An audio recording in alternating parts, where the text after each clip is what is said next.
1절. 그러므로 다윗이 그곳을 떠나 아둘람 굴로 도망하매 그의 형제와 아버지의 온 집이 듣고 그리로 내려가서 그에게 이르렀고. 자, 사무엘상 21장부터 이제 다윗의 쫓기는 삶이 시작이 됩니다. 우리가 계속 살펴봤죠. 초하루 둘째 날 식사 자리에서 사울이 다윗을 죽이려고 한다는 것을 요나단이 분명히 확인을 하게 되죠. 그래서 이것을 다윗에게 알려줬고, 다윗이 그때부터 요나단과 작별 인사를 하고 사울을 피해 도망자의 삶을 살기 시작합니다. 자, 그래서 이제 다윗이 첫 번째 갔던 곳, 이곳을 피해서 갔던 첫 번째가 이제 21장에 나오죠. 노브로 갔죠. 노브라는 곳에 가서 아히멜렉 제사장을 만납니다. 그래서 그곳에서 성소에 떡을 얻고 또 골리앗의 칼을 받았죠. 그래가지고 그걸 가지고 블레셋 땅으로 갔습니다. 블레셋의 아기스 왕에게 갔죠. 그런데 그곳에서 다윗은 환영받을 줄 알았죠. 적국이기 때문에. 다윗은 사울의 천부장인데 적국에 투항을 했어요. 항복에서 갔기 때문에 환영받을 줄 알았는데 오히려 왕은 환영을 했지만 신하들이 다윗을 의심했죠. 그래서 다윗이 그곳에서 갑자기 미친 사람인 척 연기를 해서 겨우 빠져나왔습니다. 부끄럽게. 자, 바로 1절에 다윗이 그곳을 떠나 아둘람굴로 도망하매. 자, 여기서 그곳은 블레셋을 말한다. 블레셋의 아기스, 그곳을 이제 빠져나와서 아둘람 굴로 도망온 겁니다. 그러니까 도망간 곳으로 치면 이제 두 번째, 방문한 곳으로 치면 세 번째가 되겠죠. 자, 블레셋 망명은 실패했습니다. 이제 아둘람 굴에 숨게 된 거죠. 자, 그런데 여러분, 굴은 사람이 살 만한 곳이 아닙니다. 그렇죠? 굴에서는 살 수가 없죠. 자, 이걸 뭘 말해줍니까? 이것이 바로 다윗이 지금 처한 상황을 말해줍니다. 안 된 거예요. 갈 데가 없으니까 굴로 가야 되는 거예요. 다윗이 사실 왕이 될 사람이 아니고 기름 부음을 받지 않았다면 뭐 이런 삶을 살지 않아도 되죠. 그냥 집에서 양 키우고 양 지키고 심부름하면서 엄마가 해주는 밥 먹으면서 편안함 있게 살면 됩니다. 그런데 하나님께서 세우시는 왕으로 기름 부음 받고 부르심을 받았기 때문에 다윗에게는 이런 고난, 광야의 삶이 시작된 겁니다. 자, 이제 본격적으로 21장부터 광야 학교가 시작이 됩니다. 여러분, 우리 이제 21장을 어제 토요일 주일이어서 우리가 살펴보지는 않았는데 21장부터 오늘 내용 뭐 다 비슷합니다. 장소만 다르지 상황만 다르지 다윗은 비슷합니다. 다윗이 머리를 많이 굴렸어요. 자, 블레셋에 망명하면 환영받고 편하게 있을 줄 알았습니다. 왜? 블레셋은 사울의 영역이 아니잖아요. 그래서 사울이 절대 죽이러 올 수가 없죠. 안심하고 그쪽으로 갔습니다. 또 다윗은 사울의 사이죠, 천부장이죠. 전에는 특수부대 대장까지 했죠. 그러니까 블레셋에서 얼마나 환영하겠습니까? 그것도 또 골리앗의 칼까지 가지고 오면은 이거는 옛날에 수치를 씻을 수 있는 좋은 기회잖아요. 자, 이것은 다 다윗의 생각이었습니다. 하나님의 계획이 아니었습니다. 하나님이 준비한 교과목이 아니었습니다. 하나님의 첫 번째 수업 장소는 동굴입니다. 동굴. 편안한 블레셋 땅이 아니라 불편한 동굴이 하나님께서 준비하신 첫 번째 학교이고 교실인 겁니다. 여러분, 이것이 광야입니다. 다윗이 동굴에서 고생했기 때문에 그것이 광야가 아니죠. 다윗이 뭘 느꼈겠습니까? 느끼지는 않았을 겁니다. 나중에 느꼈을 거예요. 자기 생각대로 하면 잘 될 것이고 안전할 것이라고 생각했는데 그것이 아니란 걸 깨달은 거죠. 이걸 깨달았어야 되는 거죠. 이 21장을 자세히 읽어보면 그 다음에 이제 나중에 다윗의 모습과 비교해보면 다윗이 여호와께 물었더란 말이 없습니다. 21장에는. 그러니까 자기 생각대로 블레셋에만 가면 되고 환영받고 잘 될 거라고 계획대로 했는데 오히려 거기서 미친 척하면서 부끄럽게 수치를 당하고 나와야만 했죠. 나중에 보면 다윗의 삶에 늘 물어요. 블레셋을 치러 갈 때도 묻고, 뭐 전쟁하러 갈 때도 묻고, 뭐 하나하나 할 때마다 여호와께 묻고 다윗이 행합니다. 다윗이 광야학교에서 이제 이걸 배워야 되는 거죠. 광야는 이런 것입니다. 이것을 배우는 것이에요. 고생이 광야가 아니고 동굴도 광야가 아닙니다. 동굴에 있든 블레셋에 있든 중요한 거는 하나님을 배워야 됩니다. 동굴은 다윗이 자기 마음대로 하다가 급하게 가게 돼서 사실은 고생한 것이에요. 하나님이 보내셨다기보다는 자기가 실수로 블레셋에 갔다가 동굴까지 오게 된 겁니다. 그러나 하나님은 그곳에 이제 교시 삼아서 교육하기를 원하는 거죠. 자, 다윗이 이제 어쨌든 블레셋에서 나와서 이 동굴에 들어갔습니다. 아둘람 굴에 들어가니까 이제 그곳에 자기의 형제들과 또 온 집안 사람들이 다 다윗의 소식을 듣고 이 굴에 몰려왔습니다. 다윗을 경계하는 사울이 이제 그의 형제들과 아버지 집안 사람들까지 그냥 두지 않았다는 거죠. 계속 괴롭혔다는 거예요. 그래서 가족들까지 이렇게 다 도망자의 삶을 살게 되는 겁니다. 자, 2절. 환난당한 모든 자와 빚진 모든 자와 마음이 원통한 자가 다 그에게로 모였고 그는 그들의 우두머리가 되었는데 그와 함께한 자가 400명가량이었더라. 다윗의 가족들만 온 게 아니었습니다. 환난당하는 자, 빚진 자, 마음이 원통한 자 다 온 거예요. 그리고 보니까 400명이나 된 거예요. 다윗이 그 중에 우두머리 대장이 된 겁니다. 어쩌다 이렇게 많은 사람들이 몰려들었을까요? 이걸 보면 사울이 어떻게 나라를 다스리고 왕을 하고 있는지 알 수 있죠. 사울이 다윗을 죽이는 데만 혈안이 되어 있고 국정은 뒷전일까요? 지도자가 이렇고 나라가 이럴 때면 고통은 국민이 당하죠. 그리고 특별히 가난하고 소외된 자들이 더 많은 고통을 당해요. 그래서 그런 사람들이 그 나라의 무질서와 정의와 공의가 무너진 상태에서 이렇게 다윗에게 몰려온 겁니다. 400명이 몰려왔으면 얼마나 더 많은 사람들이 있겠습니까? 우리 예수님 시대도 마찬가지죠. 왜 예수님이 가는 데마다 사람들이 몰려오는가? 그 시대의 정의와 공의가 무너졌기 때문에 그래요. 정치 지도자들, 종교 지도자들이 다 자기를 위해서만 정치와 종교 생활을 이렇게 하니까 국민들이 고통을 당하는 거죠. 근데 예수님은 가는 데마다 가난하고 소외된 자들에게 찾아가고 그런 사람들도 예수님께 몰려오는 거죠. 그래서 많은 사람들이 예수님을 따르게 된 거예요. 그러니까 이걸 보지 못한 유대인들이 예수님을 죽이려고 했던 겁니다. 다 비슷한 겁니다. 3절. 다윗이 거기서 모압 미스베로 가서 모압 왕에게 이르되 하나님이 나를 위하여 어떻게 하실지를 내가 알기까지 나의 부모가 나와서 당신들과 함께 있게 하기를 청하나이다 하고. 자, 다윗이 이제 이번에는 어디로 갑니까?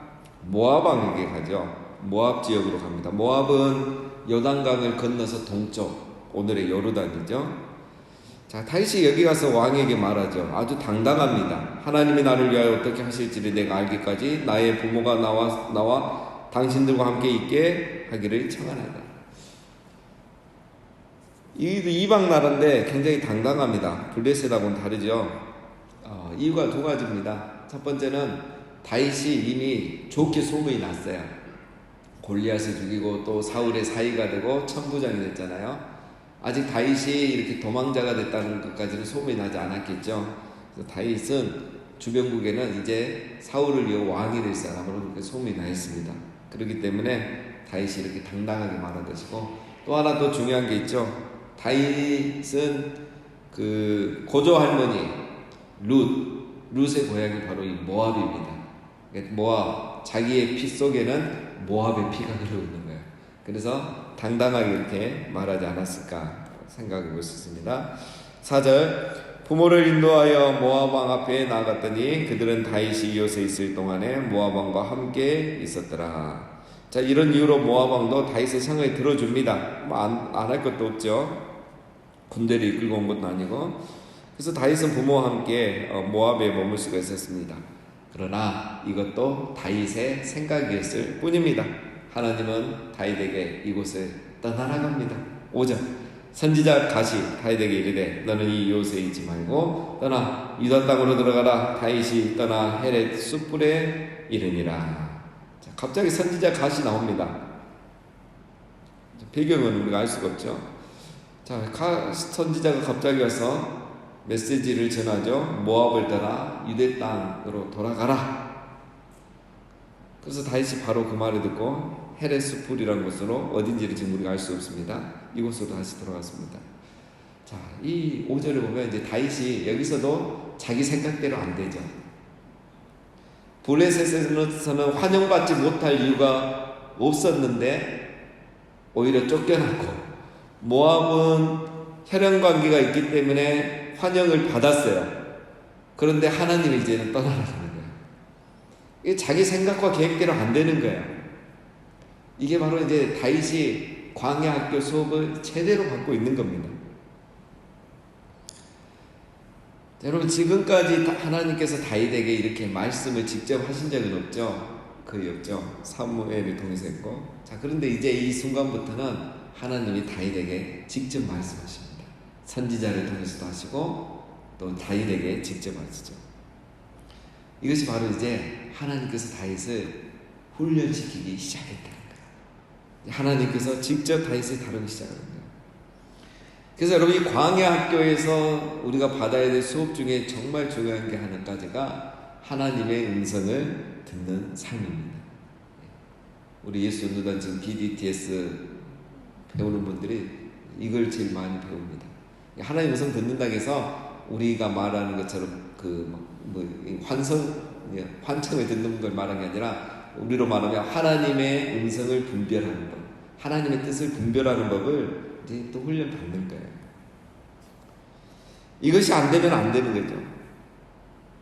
하나님의 음성을 듣고 뜻을 분별하는 게 중요하죠. 아담과 하와가 하나님의 말씀을 듣지 않죠. 들었는데 그걸 무시하고 자기 마음대로 해버리죠. 사울도 그랬죠. 분명히 사무엘을 통해서 하나님 말씀 들었는데 하나님 뜻을 구하지 않고 자기 마음대로 하고 다윗을 죽여버립니다. 다윗도 지금 똑같아요. 사실은 어려운 상황이 오니까, 지금까지는 잘했겠지만 어려운 상황이 오니까 당연히 인간적으로, 상식적으로, 합리적으로 생각하는 거예요. 그래서 블레셋에 갔고 당연히 환영도 받을 줄 알았지만 못 받을 수 있죠. 적국이기 때문에. 그래서 이번에는 혈연 관계를 믿어봤는데 이것이 또 안 되는 거예요. 그래서 이걸 이제 잘 훈련 받는 사람이 다윗이고, 나중에는 이제 이런 문제를 잘 극복합니다. 그래서 다윗이 결국은 하나님 마음에 합한 사람이 되는 거죠. 그것을 이제 우리가 계속 살펴볼 겁니다. 그래서 여러분, 우리가 새벽 기도를 하는 거, 경건의 시간을 갖고 매일 큐티를 하는 거, 이게 이제 굉장히 중요해요. 이게 이제 매일매일의 삶을, 광야 학교 훈련을 잘 받는 방법입니다. 그래서 큐티하고 오늘 새벽에 받은 말씀을 가지고 하루를 묵상하면서 늘 무슨 일을 만나든지 하나님의 뜻을 분별하는 그런 삶을 살아가면 이 광야 학교를 잘 졸업하는 거죠. 그게 중요한 겁니다. 자, 6절, 사울이 다윗과 그와 함께 있는 사람들이 나타났다함에 들으니라. 그때 사울이 기브아 높은 곳에서 손에 단창을 들고 에셀나무 아래에 앉았고 모든 신하들은 그의 곁에 섰더니. 자, 다윗이 모압에서 사람들과 함께 돌아왔다는 것을 사울이 듣습니다. 여러분, 사울의 정보력은 대단합니다. 곳곳에 첩자를 숨겨놓은 거예요. 정치의 자신이었으면 이렇게 하는 거죠. 다윗이 라마 나요스에 숨었을 때도 사울이 알아냈잖아요. 누군가 알려줬잖아요. 나중에 나옵니다. 이제 다윗이 처음에 갔던 가서 아히멜렉 제사장 만났죠. 그것도 나중에 거기에 숨어놓은 첩자 도액이라는 이 사람이 다윗에게 또 정보를 줍니다. 사울에게 정보를 줍니다. 곳곳에 사울의 눈과 귀가 다 숨어 있습니다. 왜 이렇게 사울이 했을까요? 사울이 불안하기 때문에. 불안하기 때문에 곳곳마다 첩자들을 숨겨놓은 거예요. 불안한 사람들의 특징이 여론에 민감하고, 그리고 자기 방어 능력이 강하죠. 요즘 우리 다큐 나는 신이다, 이 정명석 JMS 그 이단에 대한 방송이 되면서 지금 사회적으로 아주 이슈가 크죠. 참 이거를 일반 방송에서 다뤄서 이렇게 되니까 우리 쪽에서는 굉장히 고맙죠, 여러분. 근데 우리 그 단국대 교수님이 늘 하는 말이 있잖아요. 이거 다 뿌리 뽑기 힘들다. 사회 곳곳에 그 JMS 신도들이 다 숨어 있다는 거죠. 특히 중요한 우리 요직들에 다 들어가 있다는 거예요. 저는 이 말이 일리가 있다고 봅니다. 이단들이 그렇게 하거든요. 우리는 교회는 일부러 그렇게 하지 않죠. 예, 우리는 뭐 불안할 것도 없고 뭐 떳떳하기 때문에. 그러나 저 이단들은 뭐 이런 강한 이단들 있잖아요. 이런 이단들은 그렇게 합니다. 왜냐하면 불안하거든요. 자기들의 죄가 많거든요. 그래서 그게 드러났을 때는 커버하기 위해서 중요한 요직에는 다 미리 전도를 해서 다 심어 놓은 겁니다. 그러니까 이단을 정말 다 뿌리 뽑기가 쉽지가 않죠. 소멸되기가 쉽지가 않습니다. 그래서 이번 기회에 우리가 기도해야 됩니다. 저런 사람들 다 정체가 드러나서 다 뿌리가 뽑혀야 됩니다. 그리고 이런 이미 숨어있던 분들, 뭐 그 사람들은 뭐 그 직업이니까 또 생계니까 어찌되든 그들이 이렇게 이번에 돌이켜야죠. 최소한 이번 이걸 보고 자기들의 잘못을 알고 돌이키는 일들이 일어나야 됩니다. 자, 7절. 사울의 곁에 선 신하들에게 이르되 너희 베냐민 사람들아 들으라. 이세 아들이 너희에게 각기 밭과 포도원을 주며 너희를 천부장 백부장을 삼겠느냐. 자, 사울이 에셀나무 아래서 아까 단창을 들고 회의를 하고 있었죠. 너희 베냐민 사람들아 하면서 이렇게 말을 하고 있는데 이게 무슨 말이냐면, 야, 다윗이 왕이 되면 너희 베냐민 사람들을 공직에 불러주겠느냐 이거예요. 우리 대통령이 바뀌면 이제 자기 함께 있던 사람들을 공직에 중요 자리에 이렇게 임명해 주잖아요. 너희는 안 해준다. 왜? 너희는 베냐민 사람이잖아. 나하고 같은 베냐민 지파니까 유다 지파인 다윗이 너희들을 고용하지 않을 거야. 그러니까 다윗을 믿지 말고 내 편이 되라 이겁니다. 나와 함께 싸우자 이 말입니다. 자, 자기가 불안하니까 이렇게 사람을 조종하는 거죠. 8절. 너희가 다 공모하여 나를 대적하면 내 아들이 이세 아들과 맹약하였으되 내게 고발한 자가 하나도 없고 나를 위하여 슬퍼하거나 내 아들이 내 신하를 순동하여 오늘이라도 매복하였다가 나를 치려하는 것을 내게 알리는 자가 하나도 없도다 하니. 자, 요나단이 다윗과 언약을 했는데 아무도 그것에 대해서 내게 말해준 사람이 없었다. 이걸 지금 말하고 있는 거죠. 근데 이건 사실 신하들도 몰라서 말해주지 않았을 수 있죠. 그리고 또 더 심한 건 뒤에 뭐라고 합니까? 요나단이 자기 아들이 사울의 부하들을 선동하여 매복하여 있다가 자기를 죽이려고 하는데 이것도 나에 대해서 말해주는 사람이 없다. 근데 요나단이 언제 그랬습니까? 요나단은 아버지라고 지금 신의를 지켜주고 있는데 이게 뭡니까? 자기 탓은 안 하고 다 신하 탓이에요.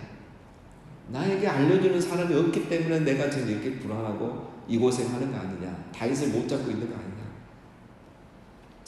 자기가 존경받지 못한 거는 모르고 신하들에게 모든 탓을 돌립니다. 자기가 불안하니 타인을 탓하는 거죠. 9절. 그때 에돔 사람 도에게 사울의 신하 중에 섰더니 대답하여 이르되 이세 아들이 노베에 와서 아히두베의 아들 아히멜렉에게 이른 것을 내가 보았는데 아히멜렉이 그를 위하여 여호와께 묻고 그에게 음식도 주고 블레셋 사람 골리앗의 칼도 주더이다. 자, 에돔 사람 도에 앞에서 내가 말했죠. 이 사람은 그 아히멜렉 노베에 있던 아히멜렉 제사장과 함께 있었던 사람이에요. 자, 이 사람은 베냐민 지파도 아닙니다. 이 베냐민 지파 사람들은 다윗이 왕이 돼도 아무 관직도 안 줄 것이다 막 이렇게 하면서 선동하고 있는데 베냐민 지파 사람들은 조용히 있었죠. 에돔 사람, 이 이방, 이 나쁜 에돔 사람의 도액이 이때 사울에게 나섭니다. 잘 보이기 위해서. 그래서 그때 있었던 일을 다 알려주는데 10절에 보면 거짓 정보까지 제공합니다. 아히멜렉이 다윗을 위해 하나님께 물었다는 거예요. 자, 이게 굉장히 중요한 겁니다. 이 말은 그냥 물었단 말이 아니고 제사장 아히멜렉이 다윗을 위해서 예언 기도를 해줬다 이거예요. 이 말은 사울이 굉장히 민감한 말이에요. 왜냐하면 하나님이 사무엘을 통해서 이미 예언을 했거든요. 근데 아히멜렉이 이런 일 이렇게 했다는 것은 사울에게는 영모죄에 해당하는 겁니다. 그래서 그냥 둘 수가 없었죠. 이제 내일 보면 다 죽여버립니다. 그러니까 이 도액이라는 사람이 자기를 위해서 다윗과 아히멜렉이 불리하게 거짓 정보를 말한 거예요. 그래서 이로 인해서 노베에 있는 제사장들이 다 불려와서 내일 사형을 당하게 됩니다. 자, 오늘은 이제 여기까지인데, 자, 오늘 이제 우리가 한 번 더 정리할 것은, 자, 이제 다윗의 광야학교가 21장에서부터 시작됐다는 거. 자, 21장에서 블레셋 땅에서는 실패했습니다. 그리고 22장에 또 모압 땅에 가가지고 여기는 또 잘 될 줄 알았는데 역시 실패했습니다. 자기의 상식대로도 실패했고 혈연 관계를 의지했는데 또 실패했습니다. 두 번 다 낙점 떨어졌습니다. 여러분, 광야학교에서 낙점 받는 비결이 있습니다. 자기 생각대로 하면 낙점 받습니다. 잔머리 굴리면 낙점 받습니다. 사람을 의지하면 낙점 받습니다. 하나님께 기도하지 않고 자기 생각대로 하면 다 낙점입니다. 광야는 바로 이것을 깨닫는 겁니다. 광야는 하나님을 바라보는 것입니다. 광야에 아무것도 없을 때 이스라엘 백성들이 40년 동안 뭘 바라봤습니까? 하나님을 바라봤죠. 그러니까 하늘에서 만나도 내리고 메추라기도 내리고 때로는 단물이 쓴물이 되고 엘린 물을 발견하게 되고 어쩔 때는 반석에서 물이 나오기도 하고 이걸 경험하는 게 광야예요. 그런데 사람이 그렇게 하기 쉽지 않죠. 그래서 합리적으로 또 인간적으로 혈연적으로 자기의 생각대로 그렇게 하는 겁니다. 그렇게 하다가 낙점을 받는 거죠. 광야는 하나님을 바라보는 것입니다. 그래서 하나님의 음성을 듣고 하나님의 뜻을 구하고 하나님을 의지하며 살아가는 것이 바로 광야입니다. 오늘도 우리가 하루를 살아가는데 이 하루라는 우리 광야의 삶에서 우리가 이런 훈련을 받고 살아가는 겁니다. 오늘 하루도 우리가 하나님을 바라보시고 그분의 뜻을 구하고 사람의 방법이 아닌 하나님의 방법으로 사람의 때와 생각이 아닌 하나님의 때와 하나님의 계획대로 살아가셔서 오늘도 승리하시는 우리 모두가 되시기를 주님의 이름으로 축원드립니다.